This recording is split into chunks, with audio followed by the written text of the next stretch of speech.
Hello hello hello. তো কেমন আছো তোমরা সবাই? আরেকটা নতুন ব্লগে তোমাদের সকলকে ওয়েলকাম। এই সকাল সকাল ব্লগটা শুরু করে দিয়েছি। তো এখনও বিছানা গোছানো হয়নি। তো মেয়েদেরকে আমি এখন এখানে একটু মুড়ি খাওয়াচ্ছি। তো এরপরে যাবো রান্নাঘরেই, সকালে রান্নাবান্না করব। তো এখানে আমি কাঁকরোল কুটে নিয়েছি, তো কাঁকরোল ভাজা হবে। আর ভাত হয়ে গেছে আগেই।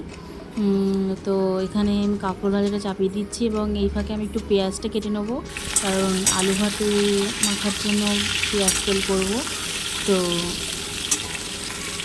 আমি এখানে পেঁয়াজ কেটে নিয়েছি, তেল চাপিয়ে দিয়েছি, শুকনো লঙ্কা ফোড়ন দিয়ে পেঁয়াজটা ভেজে নেবো ভালো করে। সকালের খাওয়া দাওয়া পর্ব চলবে। তো এখন বাজে 12:30। আমি এখন এখানে মেয়েদের খাবারটা বসিয়ে দিয়েছি দুপুরের। এই যে দুদিন ভারী বৃষ্টি হয়েছে আমাদের বাড়ির চারপাশটা একটু আপনাদেরকে দেখাই যে কী অবস্থা। আমাদের বাগান পুরো বুড়ে গেছে এবং বাগানের দিকে তো যাওয়াই যাচ্ছে না, এবং বাগানে জলে কিন্তু আবার মাছও ঘুরে বেড়াচ্ছে। বাগানের জলটা আমাদের বাইরে কোথায় যায় চলুন দেখায়। এই যে বাড়ির সামনের অবস্থাটা দেখুন, এই জমিগুলো সব কিন্তু অনেকটা জল, মানে হাঁটু সমান জল আছে ওখানে। এই আমাদের বাগান থেকে জল পাইপের সাহায্যে কিন্তু এই জমিতে এসে পড়ছে, এবং এখানে সবাই কিন্তু মাছও ধরছে। তো দুপুরবেলা আমাদের একটা পার্সেল আসার কথা আছে, তো আমি এখানে রাস্তায় দাঁড়িয়ে আছি। তো এই যে গাড়িতে করে পার্সেলটা দিয়ে গেল, বড় পার্সেলটাই গাড়িতে করে দিয়ে গেল। তো এখানে ছিল মেয়েদের ট্রাইসাইকেলটা ডাবল সিটের। মার্কেটে খুঁজে তো অনেক পাইনি, তো অনলাইন থেকেই শেষমেশ অর্ডার করলাম। তো এই বিকালবেলা একটু রেস্ট নিয়ে আমরা দুজনে এবার ফিটিংস করবো, তাই খুলতে বসে গেছি। কী কী পার্টস দিয়েছে সেগুলো আগে আমরা দেখে নিচ্ছি, নাহলে কোনো পার্টস মিসিং যদি থাকে তাহলে সেটা অবশ্যই রিটার্ন দিতে হবে। তো ও যদি একা ফিটিংস করতে বসে তো ওর অনেক সময় লেগে যাবে, তাই আমরা দুজনেই ফিটিংস করতে বসে পড়লাম। পার্টসগুলো বার করে নিচ্ছি। তো দুজন মিলেই ফিটিংসটা করেছি। গাড়িটা খুব ভালো এসেছে, এবং আমরা কিন্তু ম্যানুয়াল দেখে ফিটিংসটা করেছি, যে ম্যানুয়ালটা ওর সঙ্গে দিয়েছিল। আরও এক্সট্রা করে এটা যখন কিনেছিলাম তখন এক্সট্রা চার্জ চাইছিল, মানে ফিটিংসটা দেখানোর জন্য। তো আমরা সেটা নিয়ে আমরা ম্যানুয়াল দেখেই করেছি। তো এখানে গাড়িটা ফিটিংস করা হয়ে গেছে, মেয়েদেরকে বসিয়ে এবার একটু দেখব কেমন হয়।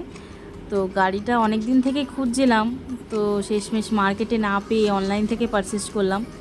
তো গাড়িটা খুব ভালো হয়েছে। এই সন্ধ্যেবেলা এখানে একটু মুড়ি খাওয়াবো বলে সব কেটে নিয়েছি, ছোলা বুট ভিজিয়ে দিয়েছিলাম দুপুরবেলা। আর মুড়ি নিতে গিয়ে দেখি যে চানাচুর নেই, তাই এই সন্ধ্যেবেলা ছুটতে গেলাম দোকানে, মুড়ির মাথার দোকানে। তো ওখান থেকে চানাচুরটা নিয়ে আসি। তো এখানে আমি মুড়ি মেখে ফেলেছি, এটা খাবো। আর শাশুড়ি মারা যাবেন ভেলোরে, শাশুড়ি মা শ্বশুরমশাই। তো এখানে ব্যাগ প্যাকিং চলছে। আগের দিন রাতে, গতকাল বেরোবে। তো এটা নেক্সট দিন সকালবেলা। তো দুদিনের ব্লগটা একসঙ্গে আছে। আমি সকালে কাজকর্ম করতে চলে এসেছি, আর এখানে হাজব্যান্ডকে খেতে দিয়ে দিয়েছি। হাজব্যান্ড এক্ষুনি বেরিয়ে যাবে অফিসে। তো এখন 12টা বাজে। আমি এখন এসেছি রান্নাঘরে, শাশুড়ি মারা খাবার নিয়ে যাবেন, তো সেটাই তৈরি করতে। ধরো দুদিন ট্রেনে থাকতে হবে, তো ভাত নিয়ে যাবেন, তাই ভাত বসিয়ে দিয়েছি।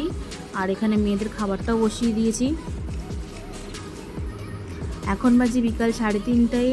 এখন শাশুড়ি মা শ্বশুরমশাই বেরোবেন, তাই লাগেজগুলো এগিয়ে দিচ্ছি রাস্তার মোড় পর্যন্ত। ওখান থেকে টোটো ধরে সোজা স্টেশনে চলে যাবেন। আর এই যে আমি নিয়ে যাচ্ছি এক ব্যাগ জল। শাশুড়ি মারা বাইরের জল খেতে পারেন না, তো এই জলটা যতটুকু চলবে ততটুকু ওনারা খাবেন, তারপরে বাইরের জল কষ্ট করে খেতে হবে। তো চলুন যাই, রাস্তার দিয়ে যাই, টোটো দাঁড় করাই। শাশুড়িমা আসছেন, ওনার পায়ে একটু সমস্যা হচ্ছে, তো উনি আস্তে আস্তে আসছেন। এই যে টোটো দাঁড় করিয়ে আমার শ্বশুরমশাই লাগেজ নিয়ে উঠে গেছেন, আর শাশুড়িমার জন্য অপেক্ষা করছি, মা আসছে। তো বাড়ি থেকে প্রণামটা সারা হয়নি, তো রাস্তায় এসেই প্রণামটা সারছি। শাশুড়িমার পায়ের সমস্যার জন্য ভেলোর যাচ্ছেন ডাক্তার দেখাতে, তো সাবধানে যাক, সেটাই বলছিলাম।